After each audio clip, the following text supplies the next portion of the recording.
This it's Friday night. Archie's come up the stairs. He's crying because he's got this thing. He's telling me he hasn't squeezed it, the poor thing. Turn around. He's obviously squeezed it and it's all gone up his head. It's all over the floor. He says you're going to be angry when you see where it's gone.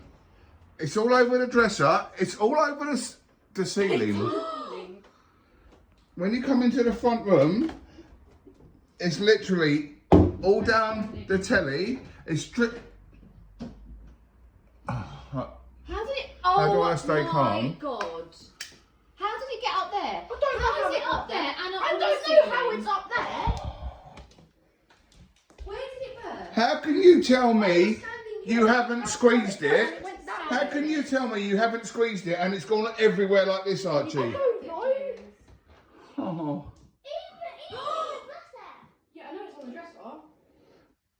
It's dripping off the ceiling, Claire. Breathe. Take a breath. I said you're gonna kill me. How?